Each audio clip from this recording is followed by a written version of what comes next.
Good morning. My name is Kelsey, and I will be your conference operator today. At this time, I would like to welcome everyone to the Canadian Association of Petroleum Producers, CAPP Media Update from COP26 in Glasgow conference call. All lines have been placed on mute to prevent any background noise, and after the speaker's remarks, there will be a question and answer session. If you do have a question, please go ahead and press the star key with the number 1 on your telephone keypad.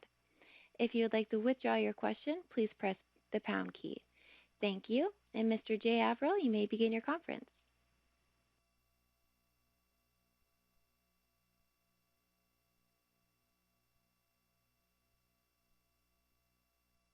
So I think I will kick things off.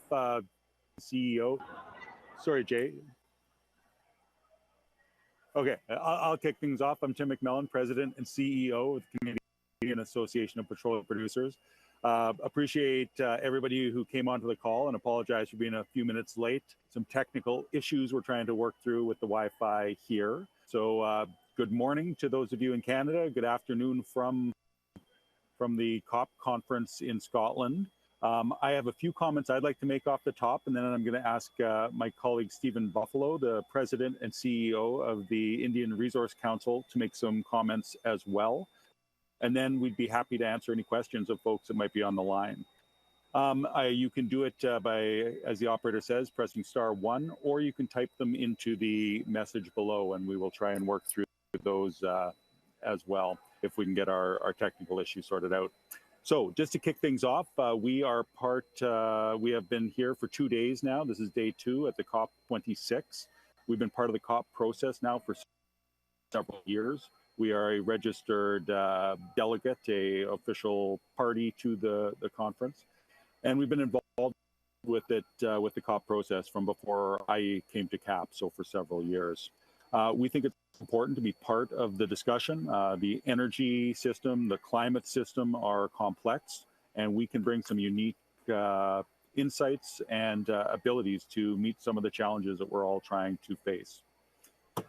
At most COP conferences, we want to ensure that Canadian oil and gas is contributing at the table, that we are putting forward ideas and thoughtful approaches to the challenges we're facing. At this COP, we actually went one step further, and in the weeks before the conference, we reached out to several other industry associations from around the world, both those that are from producing nations like Canada and those from consuming nations, and put forward some common positions about the importance that oil and gas and energy plays in people's lives, and how it is important that oil and gas play a key role in meeting some of the climate challenges that we're facing.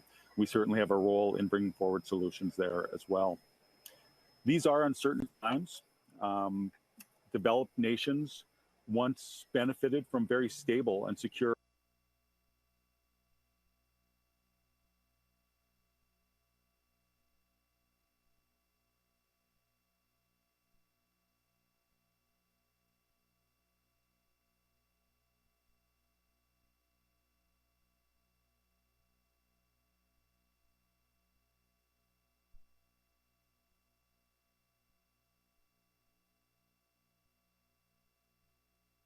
If you can still hear us, we may have lost you there.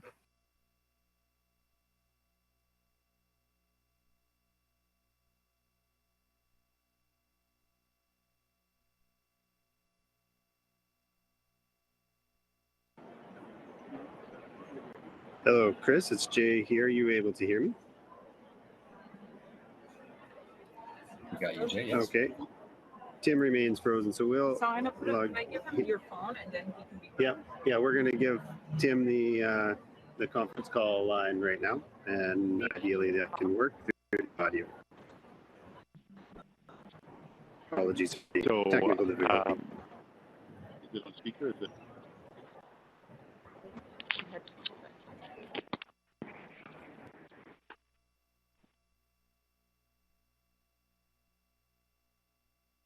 Operator, am I back on?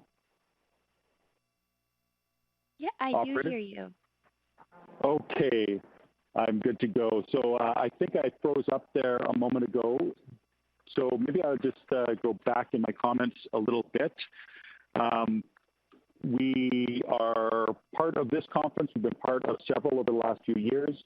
The unique piece that we brought forward with 8 other energy groups from around the world last week was a working paper about how energy plays a key role in people's lives, and it'll play a key role in some of the energy challenges and climate challenges that we're facing. We bring a unique skill set and ability.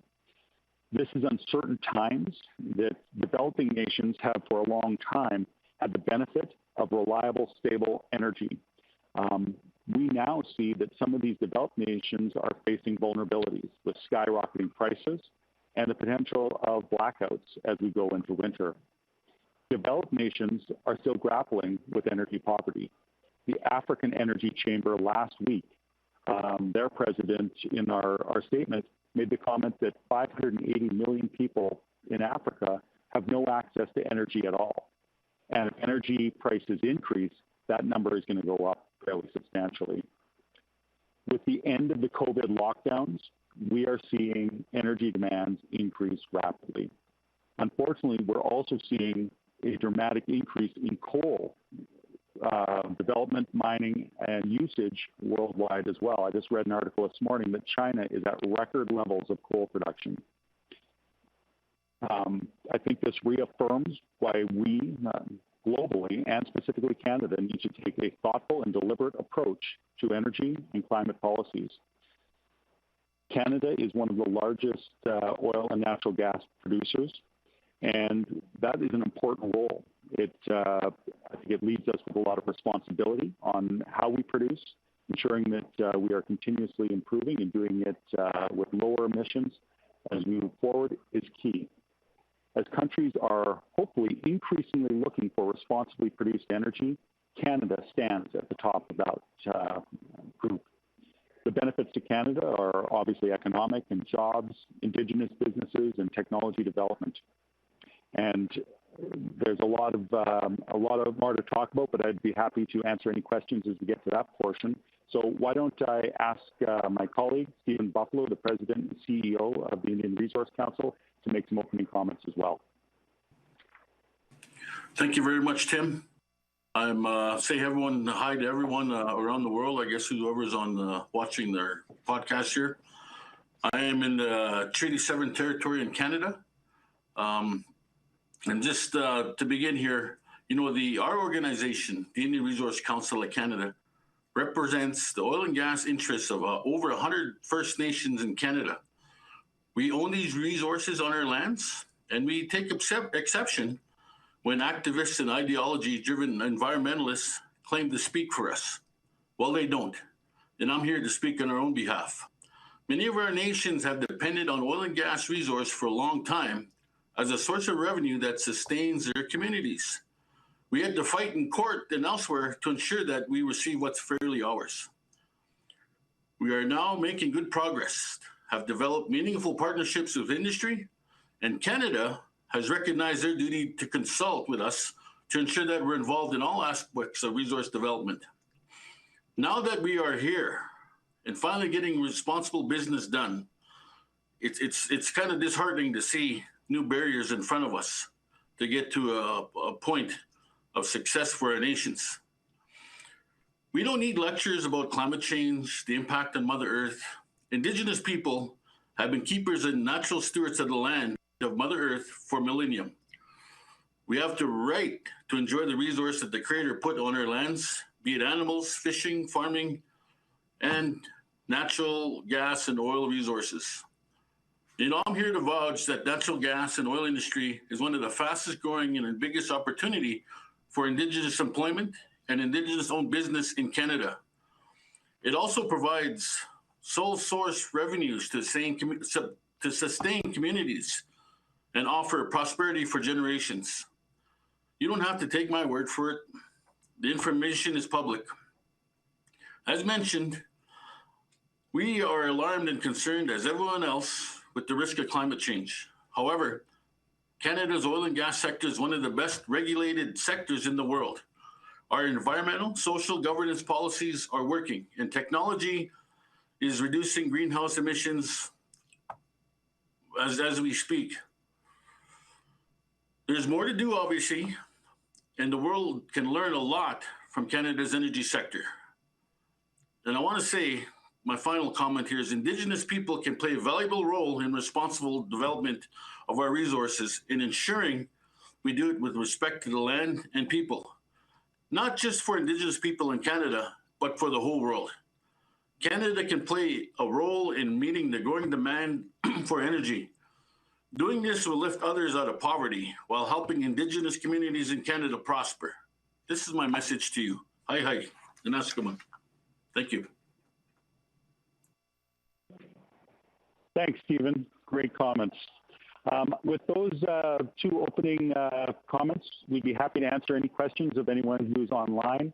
I noted earlier that there might be an opportunity for questions typed in.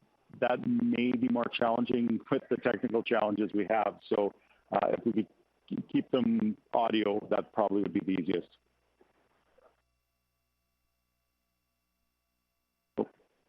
Jay tells me that he now has the ability to answer some questions. So operator, I think we're ready if anyone on the line would like to press *1 and ask a question. Thank you. Ladies and gentlemen, we'll now begin the question and answer session.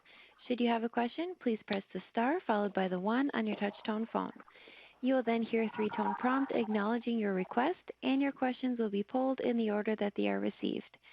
Should you wish to decline from the polling process, please press the star followed by the 2.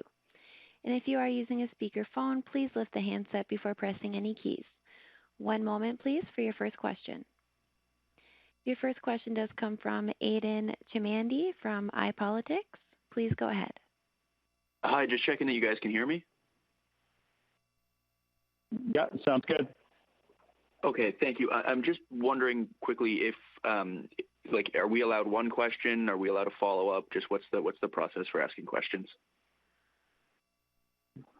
I think that a question and a follow-up would be fine. Okay, great, thank you. So I'm wondering if I could get both of your thoughts on this question. So the Liberal platform and the government statements since being elected have obviously focused a lot on the oil and gas caps.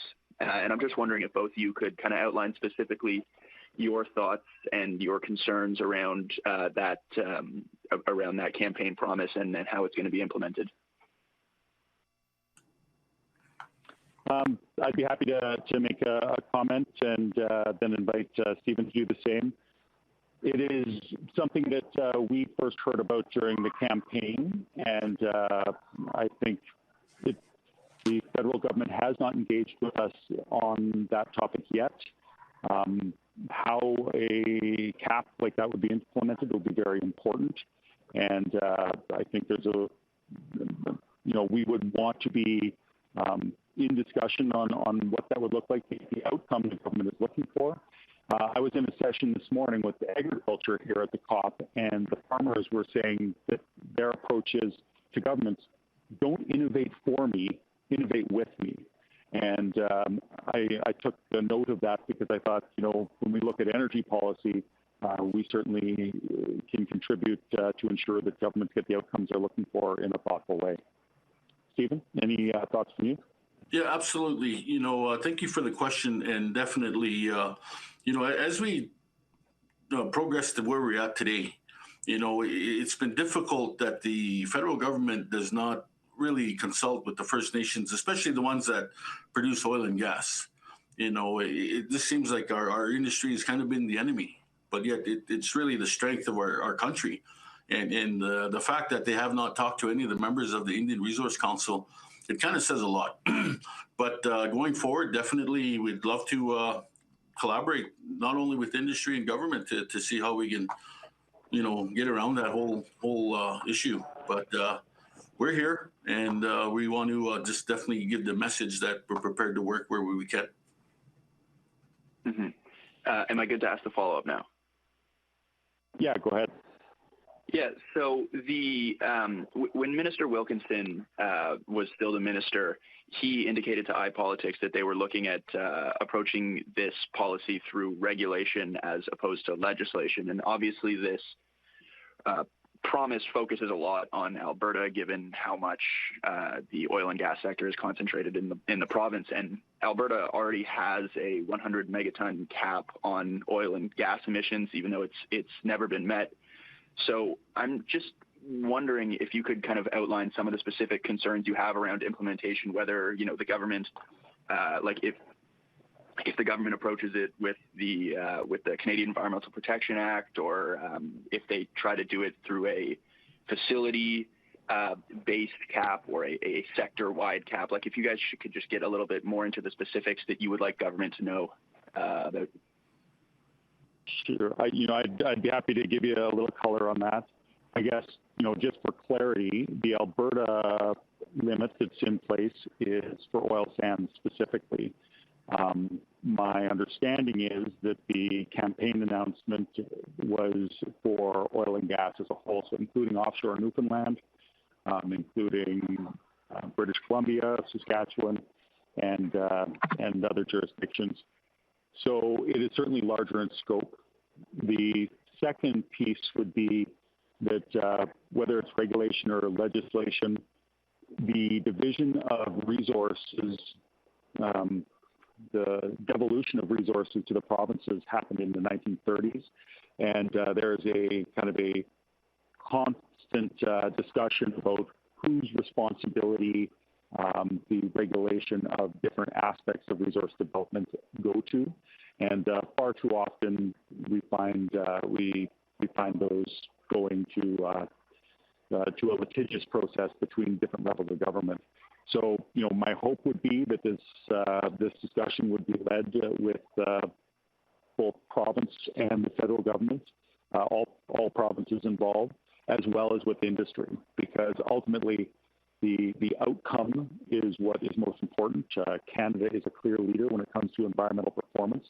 I think we would want to set up a system where Canada is playing a larger role in meeting global demand growth, not a smaller role. And we would want a policy like this to ensure that we aren't just pushing investment to countries in the Middle East, to Russia, to places that aren't taking that leadership role. That would actually work against the intent of the policy, as I understand it.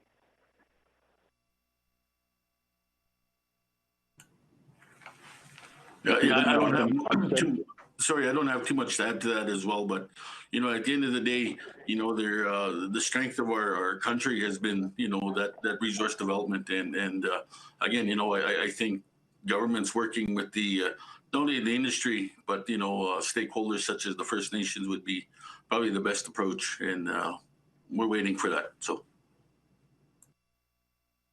Absolutely. Thank you. Your next question comes from Alex Ballingall from Toronto Star. Please go ahead.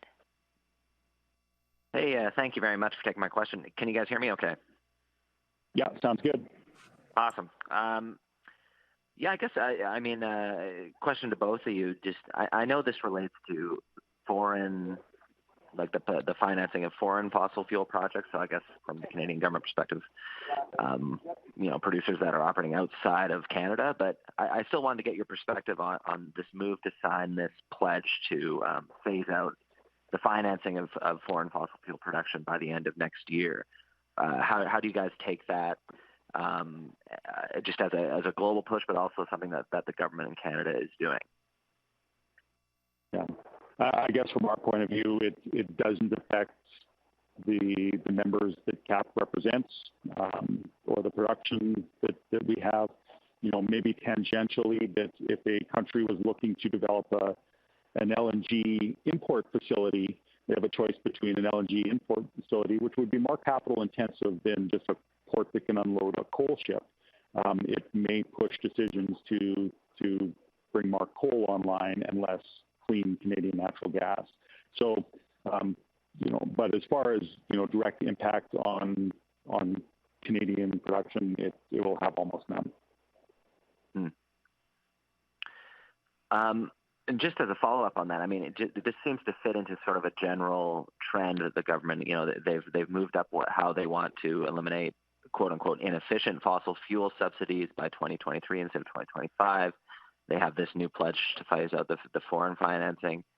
And Minister Guilbeault was telling me a couple of weeks ago that they also want to create a timeline and eliminate the ability of crown corporations like Export Development Canada to finance fossil fuel production, which obviously is several $1 billion a year at this point to Canadian companies, I'm sure CAPP members. So maybe this is more of a question for Tim, but what's your reaction to that, to seeing the government move more and more away from public support for fossil fuel companies? Yeah, I guess the first, just to be clear, in Canada, we don't have a subsidy system for energy. Countries like Venezuela, they subsidize gasoline for their populations, and there's a lot of domestic reasons for it. In Canada, there was in the past some tax credits that were quite minor. I believe most, if not all, I think in fact all of those no longer exist. And Catherine McKenna, when she was the Minister of the Environment, proclaimed on behalf of government that there was no fossil fuel subsidies in Canada. So, I think that it's more of a public statement than a meaningful policy direction, just because of the way Canada is currently structured.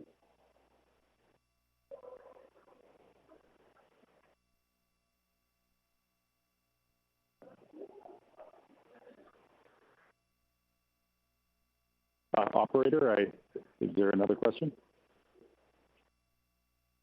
So we're going to turn it back to Mr. Averill and take some webcast questions.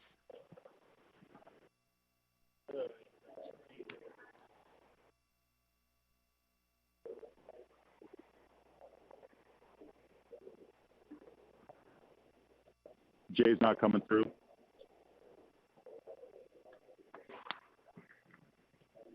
Oh, here, Jay will read them through here.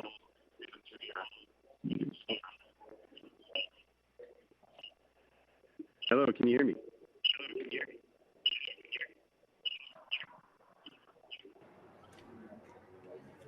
Yeah, we can hear you loud and clear.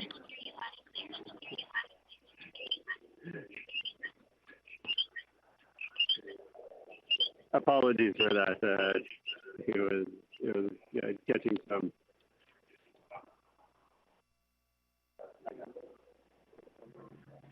I got it. Okay. The question here comes from Nelson Bennett, and it is there any understanding yet of how the Trudeau government's announced cap on oil and gas emissions will work? Will it necessarily constrain development of oil and gas projects like LNG in British Columbia? I guess from my point of view, I don't have a clear understanding. It is something that we would be keen to discuss with the ministers responsible and the government as a whole. That I think Canada has positioned themselves as a global supplier of choice at a time where we are getting back to record levels of demand for both oil and gas. And we would want to ensure that as countries in Africa that today are struggling with almost 600 million people living in abject energy poverty, that it would be Canada or countries with high standards like Canada that would help their energy systems become more supportive of the populations.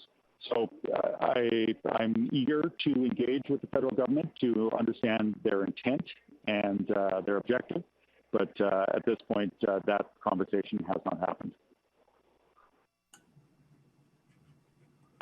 Same goes for us. We haven't got any information on it, so. Sorry, Stephen, go ahead. I'm sorry. I just wanted to add that we need to learn about it too, and just hearing about it, I got a lot of research to do and kind of, I guess, break it down to understand what position that the First Nations can play, because when we talk about the LNG projects, obviously there's some pipeline and takeaway capacity that has to be addressed and everything like that. And that goes through a lot of traditional territories. And I think it's important that, that we be able to work together on it. But again, the hard part is that the government decides these things and the players and the stakeholders the First Nations aren't really part of the discussion or even at the table. So I guess I got to do a little more work in Ottawa, and that's going to be tough to do. And Stephen, I'm going to be going down a little rabbit hole here of lack of understanding for myself, but I do understand the province and the federal government and who has responsibility for energy development. When it comes to Indigenous land, do you have a good sense of, does the federal or provincial government have the authority to say that First Nations can't develop their resources? Do you think that there's a special circumstance there? I'm kind of uninformed on that topic. Yeah, we're in this the Indian Act, and that's supposed to what govern the First Nations in and around Canada, and of course the federal government seems to have a say, so to speak. But when the projects like this come up, it's really up to the nation to move forward and develop them if they see fit, the benefits in regards to maybe it's infrastructure development or what have you. But ultimately it's up to the nation, and things are kind of changing progressively that way, only because we have to create our own source revenue. We have to find a different way out of this Indian Act, and then people, even the everyday Canadian, does not understand the constraints that the federal government puts on First Nation people and communities. So it's kind of a growing trend to really find ways to break through those barriers that the government puts on us from the Indian Act. And this resource development is definitely a priority. And not only does it save the community, but it sure helps the province and the nation in a whole when things move forward in a good way. Absolutely. Thanks, Stephen. I'll go back to G. Oh, we're going to go to the phone. Apparently there's a call on there. Your next question comes from Mitchell Bear from Energy Mix Production. Please go ahead. Thank you very much. And I do have a follow-up to this to Mr. McMillan while you're still with us. As you pointed out, you're at the United Nations Climate Change Conference, where delegates are grappling with reports from the IPCC and the International Energy Agency that call for a 45% reduction in global greenhouse gas emissions by 2030, with emphasis on rich countries getting there first. And what we're hearing is that what distinguishes real from greenwashed emission reduction targets is how much they get done this decade. Right now, the science says that natural gas emits masses of methane, much of which you're not measuring, and that blue hydrogen emits 20% more than just burning the gas and having done with it. With that background, how are you planning to achieve a 45% emission reduction and do your part by 2030? So good question. I think there's a couple parts of it. The way natural gas is produced globally is one thing. The way it's produced in Canada is world class. That when you look at the practices of the Canadian energy sector, specifically around methane, no one else does it like us. An example of that is, I think it was going back about 6 years ago, Canada, U.S., and Mexico signed an agreement to lower our methane emissions by 45%.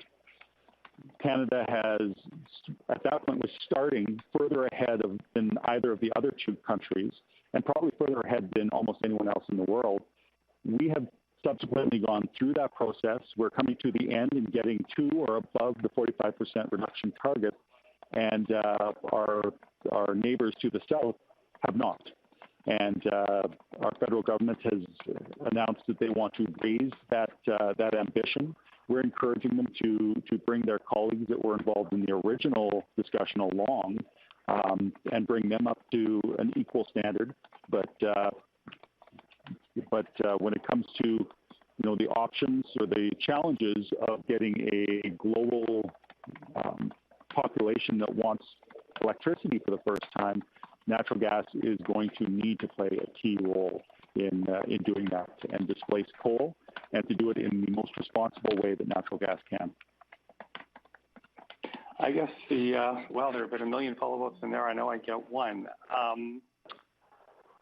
You talk about the impact of energy poverty in developing countries. Today is not day 2 of the COP, as you said, it's day 9. And so if you've only been here for 2 days, I don't know if you've been hearing the wrenching stories about loss and damage in these vulnerable countries that you say you're trying to help. How do you, when they are seeing these massive climate impacts of 1 degree Celsius, and when you're not measuring 45% of the methane emissions that your industry produces, how are you going to help these countries, as you say you want to, by extracting more oil and gas? Yeah, we have been on the ground for 2 days. You're absolutely right. This is the second week of the conference. It's the same. What you raise is one of the challenges. And I just sat through this morning some discussions on agriculture. There's more discussion actually on agriculture in the past few days than there has been on oil, gas, or coal or other energy sources. But that's absolutely the challenge they're facing. How do you feed, get better diets into many parts of the world and do it in a way that doesn't raise emissions? And there has been discussions about, one of the challenges of as countries develop and pull people out of poverty, they start to eat more meat and they start to want more dairy products that have substantial greenhouse gas effects.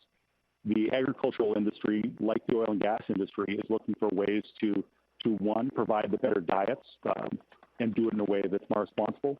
I think when we're talking energy systems, implementing technologies, integrating with renewables, there's a lot of different pieces that all have to come together. Anyone that comes up with a simplistic solution to a complex problem is really setting us up for a failure. So we're going to be at the table and contributing and part of the solution, but there's going to be a lot more parts to it as well. Tim, if I could just add to that as well, we look at the developing country issue as a major concern, definitely. And I'm supportive to a point of Canada's participation in that. And of course, dealing with emissions is one thing. But, when you look at Canada in itself and the First Nations communities across this country, there's a lot of them that are undeveloped third world conditions, lack of drinking water, and inadequate housing. And the unfortunate thing is our Prime Minister seems to always promise but never deliver on some of these initiatives, such as cleaning water. And for him to take a large sum of Canada's money to support another country when he's got a problem inside of his own, that needs to be addressed first, I think. But ultimately, with the natural resource sector, we're depending on a lot of these resources to come back in a different way. And, progression is very important for First Nations. So, despite some of the science and what it says and everything else, First Nations are really having a hard time, in my view, of jumping right from where we are today into the green space that everyone's wanting the world to be in.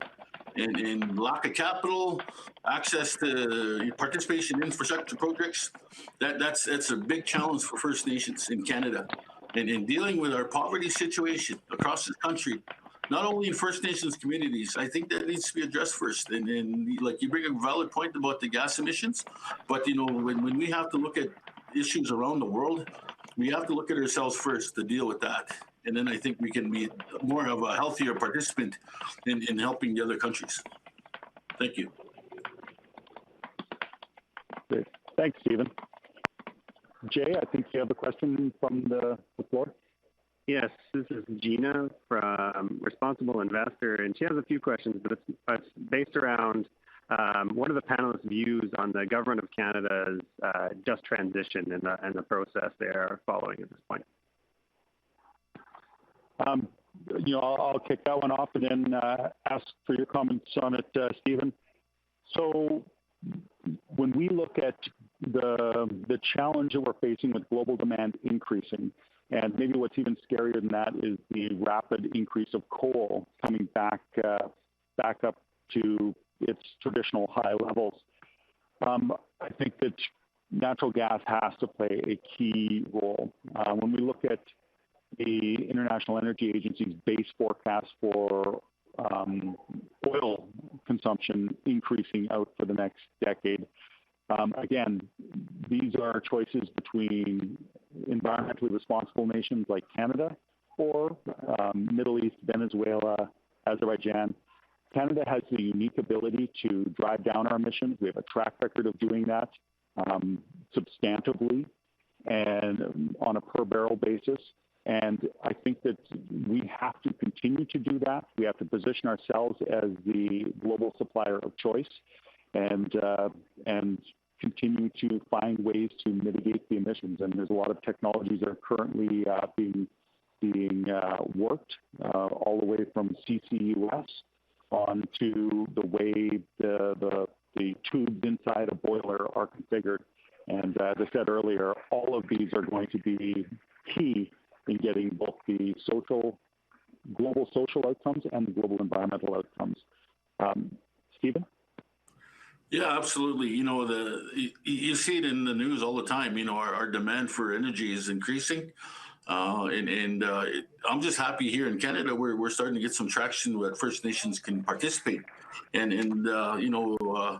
absolutely the regulations here in Canada are world class, and some of our nations that have developed oil and gas for over 40 years have witnessed and seen. Currently now we talk about the transition to green energy. We're also cleaning our backyards, with the abandoned well cleanup program, and it's gaining a lot of traction.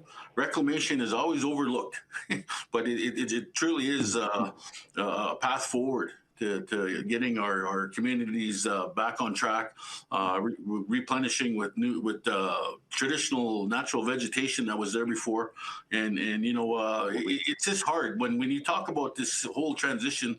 It's difficult for First Nations to really get off of what is dependent on oil and gas. This resource came to us, and it became something that was helping us be more efficient. I was in Musqueam a few years ago, and I was watching the traditional fishermen come ashore. Let me tell you, they weren't paddling. They had two high-powered motors, gas-powered motors to bring in their catch. And, that's efficiency. Some of our hunters and trappers, they utilize a snow machine that's gas-powered, and that's efficiency, and that's progress. And the way we're doing things here in Canada with the changes in technology, we're doing it best in the world, and I think we have to continue that in the same mindset. Otherwise, it's going to be hard on every tax-paying citizen and corporation. We can't have that. This resource is here. We produce it in best conditions and most ethically, and it's hard to have that discussion when it's kind of being forced upon us. And I hope that we can have further dialogue with the ministries and with the Prime Minister at some point to really get everyone at the table to move it forward. But we want to be green just like everyone else. But in the same sense, having that big jump is a challenge, especially here in Canada for First Nations that have no capital, no investment capital, and it's very difficult for them to participate in some of these infrastructure projects. Stephen, I'm going to do a follow-up comment. You've spurred my thinking a little bit.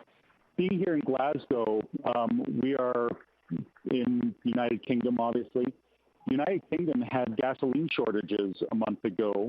They have energy prices for natural gas that are spiking.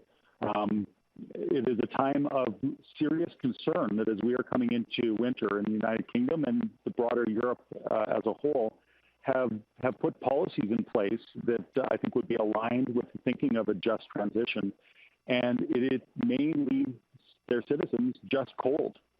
And that would be devastating. The effects of poor energy policy that are ill-informed are devastating can be devastating on citizens. So I think, our industry is one that wants to continuously find better solutions, be more efficient, be continuously stewards of the land. But we need to do it in a way that is consistent with the expectations of citizens to have a reliable heat on in the winter and lights that can be sustained. So, thank you for your question. Jay, I think we have another written question. Yeah, and this will be the last question. We have one question that comes from Energy Intelligence, Franz, and it's about the recent bid round. Offshore Nova Scotia attracted 0 bids, and the last producing well there was shut in a couple of years ago. At the same time, there's some proposed LNG projects that have stalled out. What do you think the future holds for the oil and gas sector in Nova Scotia? A few thoughts. We obviously have some very high quality reserves off our east coast. I think that great potential, but great potential is still a big step from seeing the benefits in our communities in Eastern Canada. Some of the challenges around the regulatory system in Canada have been raised as concerns when it comes to attracting investment. Bill C-69 was something that international investors made themselves heard, that would be, not that the standard was too high, but the process was so complex, it would be very difficult to bring a major project online with its implementation.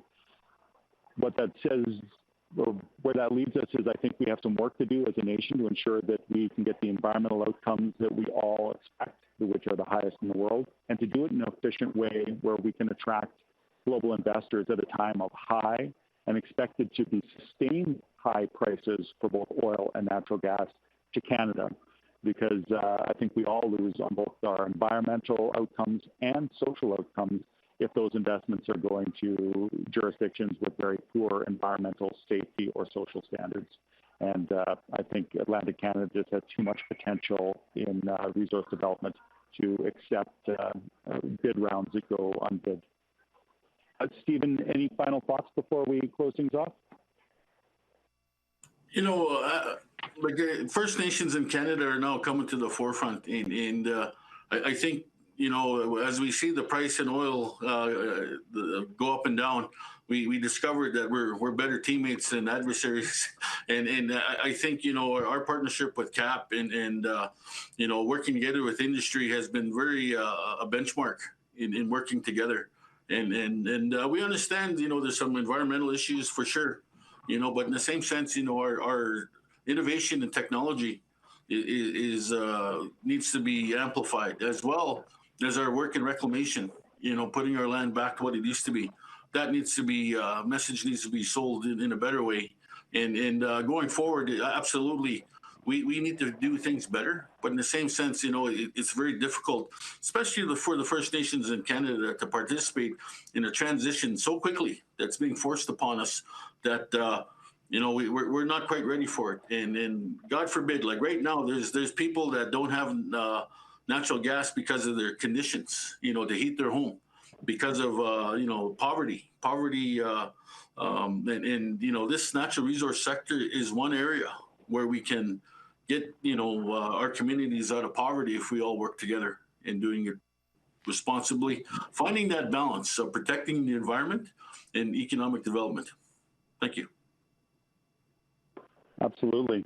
Well said. Well, thank you, Stephen, and thank you to everybody that participated in the discussion today. Look forward to engaging with you into the future. Ladies and gentlemen, this concludes your conference call for today. We thank you very much for participating and ask that you please disconnect your lines. I think we're done.